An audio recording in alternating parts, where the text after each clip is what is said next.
Bueno, anteriormente veníamos trabajando cómo realizar la política económica ambiental. Sin embargo, hablábamos de que existen unos instrumentos que son aplicables fundamentalmente dentro de un escenario nacional. Decíamos que para realizar la política económica ambiental teníamos que tener en cuenta fundamentalmente la base de la planeación de esa sostenibilidad ambiental. Cuando aplicamos política, es porque estamos persiguiendo unas metas o unos fines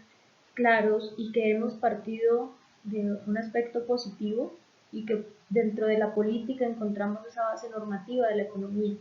Recordemos nuevamente que cuando hablamos de lo positivo decimos que tenemos unos indicadores base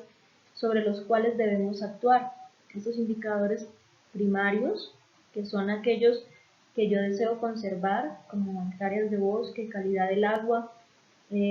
calidad del aire, los decibeles de sonido permitidos, que son aquellos en los que yo quiero o mantener o que quiero mejorar.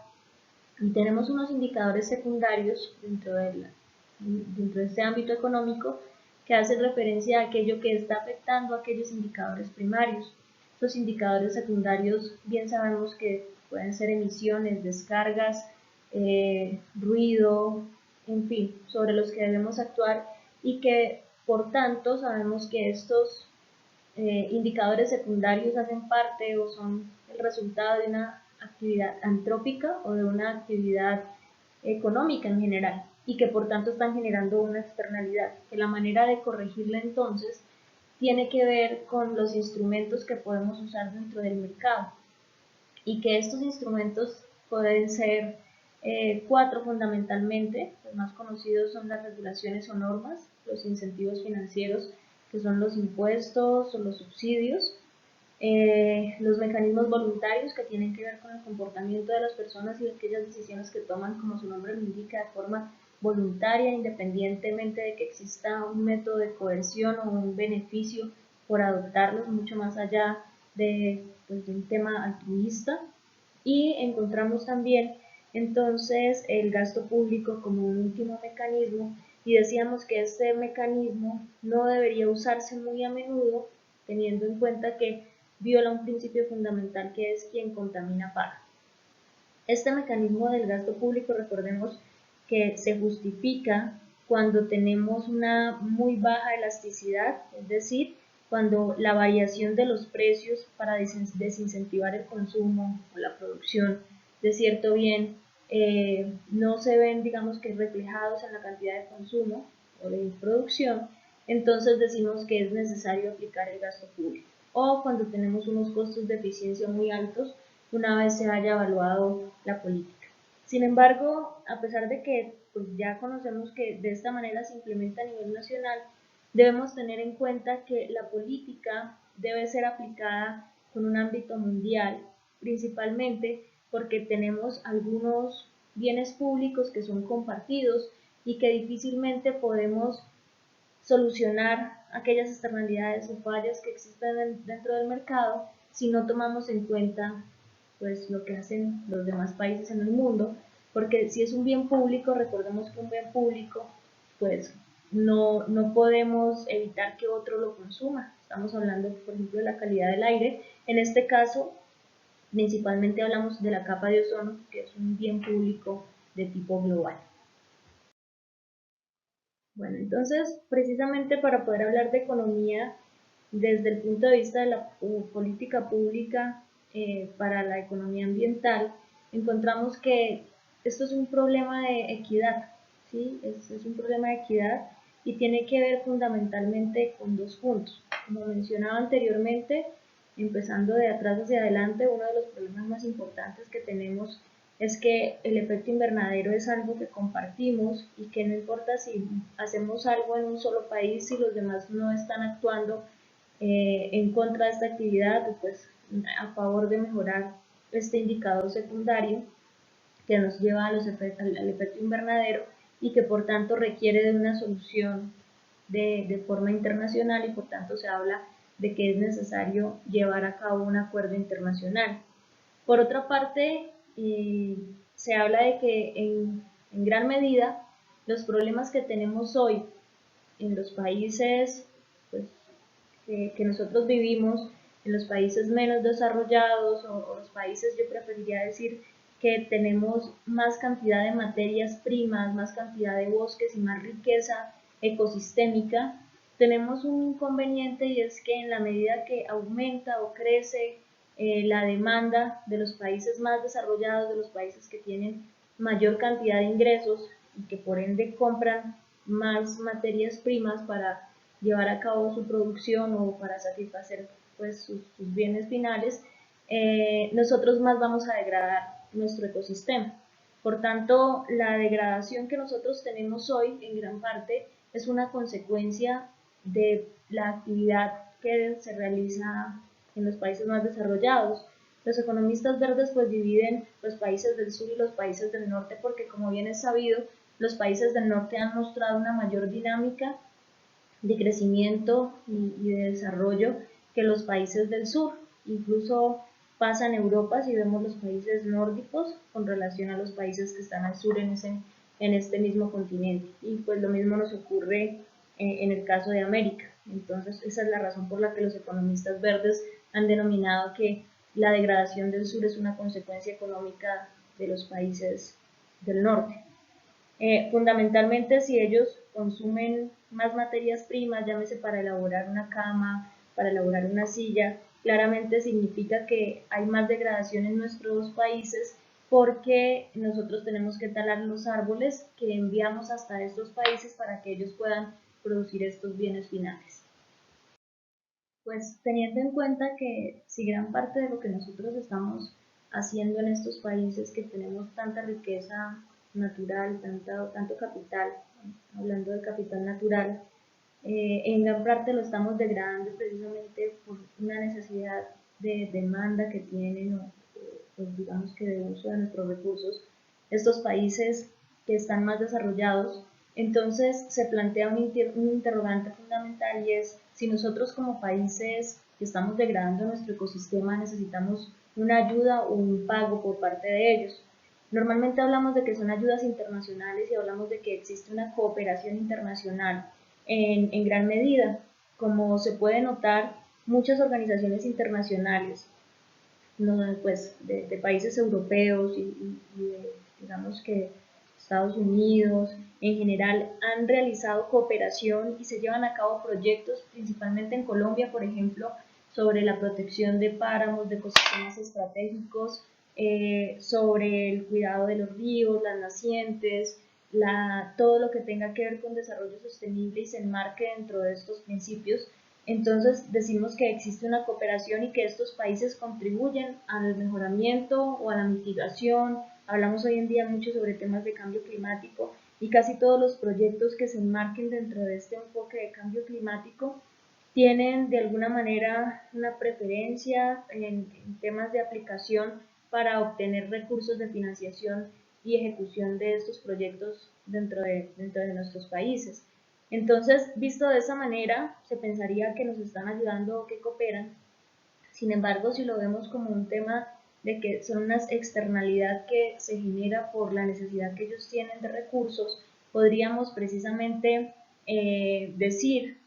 que es un pago lo que se está realizando y que lo que se hace es la internalización de costos. Recuerden ustedes que son costos externos porque no se toman en cuenta dentro de los costos para realizar su precio final. Es decir, si yo compro madera del Amazonas para realizar una cama o una silla en Estados Unidos, Canadá, qué sé yo, y solamente pago el valor de la madera por el tiempo de trabajo que tuvo que realizar la persona, por combustible y mantenimiento de la máquina que cortó o aserró la madera, el transporte para llevarlo a este país,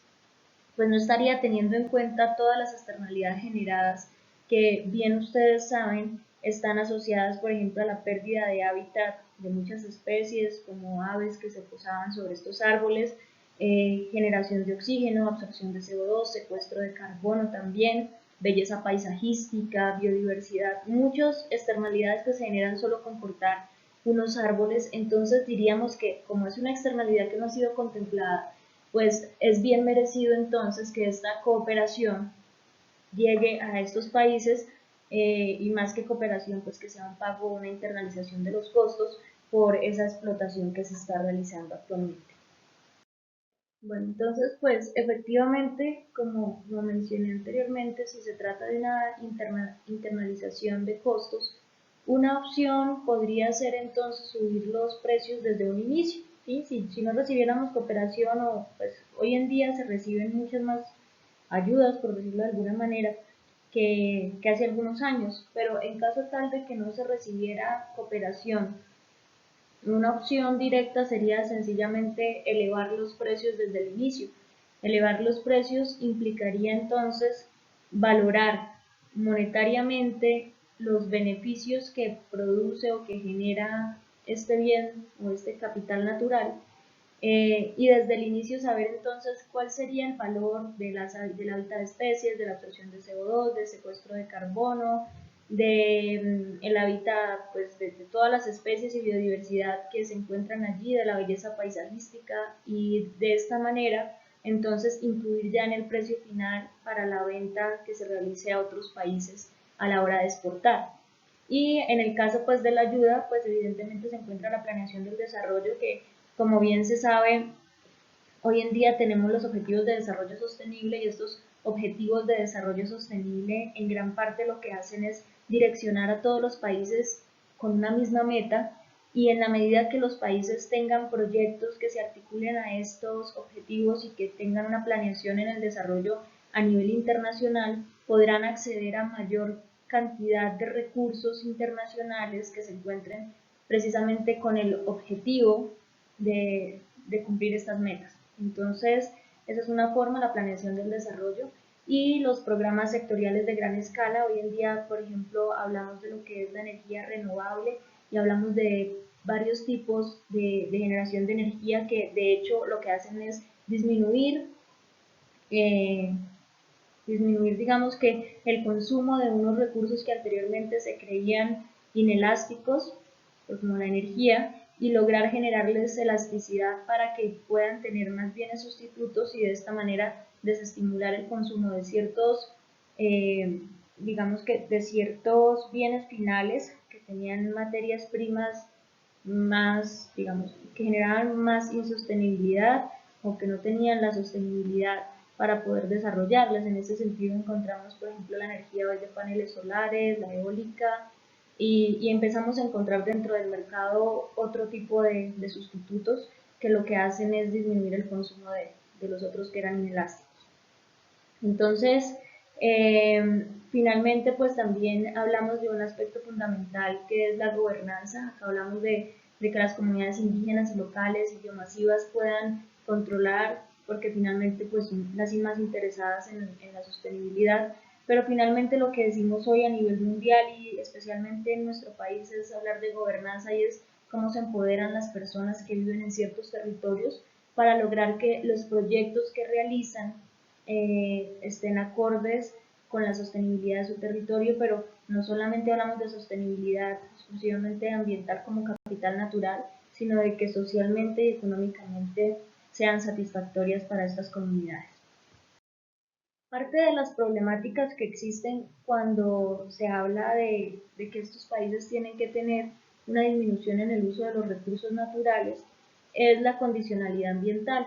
y es la deuda internacional. Como ustedes bien saben, la mayoría de países latinoamericanos y la mayoría de países que nos encontramos precisamente con muchos recursos naturales tenemos una deuda externa. Tengan en cuenta o recuerden ustedes que después de la Segunda Guerra Mundial, cuando se realizó el fondo para financiar los países que se encontraban,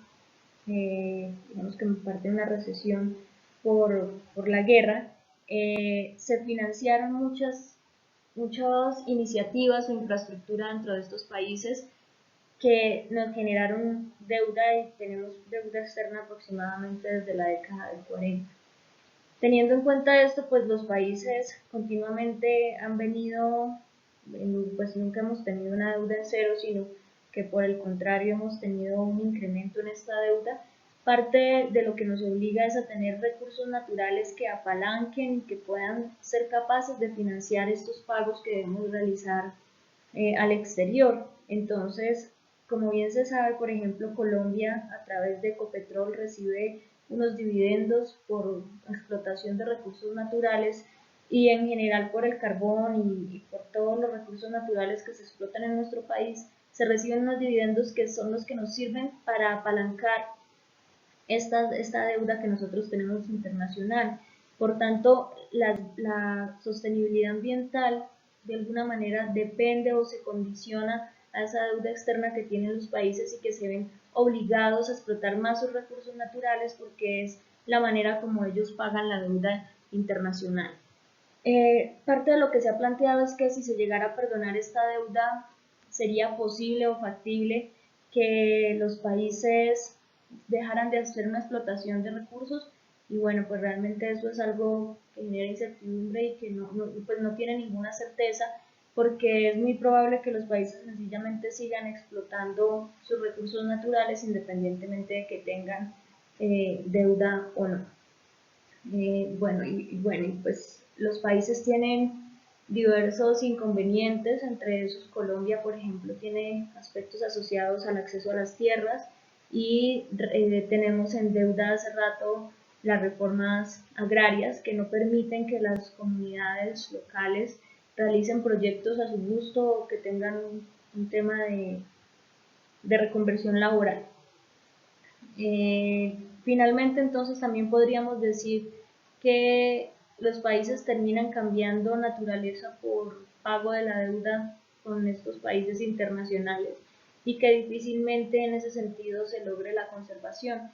Se requieren de más elementos, precisamente de acuerdos internacionales de cooperación que permitan disminuir esta explotación que se viene haciendo. Bueno, finalmente, además de poder generar programas o proyectos financiados con recursos internacionales para beneficiar estos procesos de conservación, también podríamos hablar de que la tecnología es fundamental y es algo que nos hace falta a países como los nuestros, teniendo en cuenta que seguimos teniendo tecnologías bastante antiguas que comprometen aún más el uso de los recursos y que en la actualidad existen procesos que pueden ser mejores y con menos inversión y uso de recursos naturales. Sin embargo, este tipo de tecnologías no siempre están al alcance de los productores nacionales. Por esa razón, parte de lo que se propone o de las ayudas que podrían funcionar muy bien están asociados a la transferencia de tecnología que nos hagan los países que ya lo tienen y que precisamente son los que más demandan recursos naturales hacia nosotros. Esto de alguna manera se menciona o se dice que puede generar beneficios para todos e incluso evitar posibles guerras a futuro, teniendo en cuenta que en la medida que escaseen más los recursos, está más latente un conflicto entre las naciones, precisamente un conflicto por el acceso a los recursos naturales. Hoy en día parte de lo que se habla es que hay ciertos mercados, como el mercado de carbono, donde se transan precisamente bonos por la absorción de CO2 que podemos hacer los países como los nuestros, donde tenemos bastantes hectáreas de bosque que pueden absorber ese CO2 que se está generando en los países más desarrollados. Entonces, esto podría generar ingresos que no necesariamente sean por talar el bosque, sino por mantenerlo. Esto sería una buena opción y eso es lo que posiblemente se está trabajando en la actualidad. Otra de las cosas que también se menciona asociado al tema de guerras es que parte del presupuesto militar puede ser asociado a la conservación de recursos naturales, evidentemente porque en la medida que haya mayor inversión en conservación de recursos naturales disminuye el conflicto. Recordemos que el ejército o los militares como tal en los diferentes países se supone que están para los conflictos asociados a la soberanía y que el acceso a los recursos naturales puede generar más inconvenientes en este sentido. Y por otra parte, los economistas verdes proponen algo relevante y es que el gasto militar tiene menor efecto multiplicador que el gasto que se pueda tener, por ejemplo, en las comunidades como familias guardabosques o comunidades biomasivas, teniendo en cuenta que si se invierte en ellas, posiblemente ellas tengan mayor gasto dentro de los sectores que se desarrollan a nivel nacional que cuando se gasta en emisiones o en productos que vienen desde el exterior. Bueno, aunque todo suena aparentemente muy bien, pues existen unos inconvenientes a la hora de pactar acuerdos ambientales internacionales. Uno de estos llamamos las ruedas sueltas, que es cuando muchos países se benefician así no todos colaboren. Recordemos un concepto que se llama free riders, que tiene que ver con aquellas personas que se benefician sin pagar o los famosos que están de gorro, ¿cierto? A eso se refiere. Y es cuando, por ejemplo, en un pasaje completo existen muchas familias que han pagado el servicio de recolección de basura y hay uno que no lo paga. Sin embargo, cuando pasa el carro recolector, recoge la basura de todos los que lo han pagado, pero también de aquel que no pagó por recolección. Eso se le llama una rueda suelta y es cuando todos trabajamos unidos, pero hay alguien que no lo hace y de todas maneras se beneficia, precisamente porque son bienes globales. Cuando hablamos de bienes globales, pues no podemos hacer que otro deje de usarlo. Todos trabajamos por el aire limpio y aún así el que tiene una empresa con tecnología que contamina más, de todas maneras puede disfrutar de la disminución de contaminación por el esfuerzo que hicieron todos. Entonces, eso ocurre a nivel mundial, hay muchos países que no se han querido adherir de alguna forma a contribuir con este fin. Y por otra parte también se habla de la repartición de la meta global, que tiene que ver con que no podemos decir, por ejemplo, que los países disminuyan su nivel de crecimiento o de producción, porque ya existen unas brechas actualmente de crecimiento donde muchos países están por debajo del crecimiento que tienen otros, y si les pidiéramos no seguir creciendo o si crecieran uniformemente todos los países, entonces tendríamos que esas brechas van a ser permanentes o que van a estar para toda la vida. Por esa razón no es fácil pactar metas de cumplimiento a nivel internacional y es que los países quieren seguir creciendo y quieren disminuir las brechas que tienen con respecto a los países más industrializados o que tienen mayor desarrollo. Y fijar cuotas finalmente entre los países también generaría una desventaja porque aquellos países que tengan más capacidad de pago para seguir produciendo estarían pagando a aquellos países para que no sigan creciendo y ganar su cuota de producción. Entonces esto también generaría una inequidad. Bueno, pues ya para finalizar, encontramos que otro de los inconvenientes importantes que encontramos dentro de los acuerdos internacionales es la política comercial. Hay que tener en cuenta que, como mencioné antes, si subimos los precios desde el principio para los recursos naturales, podríamos tener que otro país no lo quisiera hacer. Recordemos también que así como hay países que están dispuestos a contribuir, hay otros que no, las ruedas sueltas. Y esas ruedas sueltas, si no deciden incluir dentro de los precios finales las externalidades actuales, van a tener precios más bajos que aquellos países que decidan contribuir y que decidan internalizar los costos. Entonces, aquellos países que internalicen los costos y que tengan precios más elevados tendrán menos capacidad para competir a nivel internacional, dado que estos precios son más elevados que aquellos que no decidieron internalizarlos. Por tanto, estos países estarían en desventaja competitiva y tendrían menor crecimiento que aquellos otros, generando nuevamente unas brechas internacionales. Bien, entonces con esto finalizo el tema de política económica, teniendo en cuenta que ya se vio el aspecto nacional y ahora se finaliza con el aspecto internacional.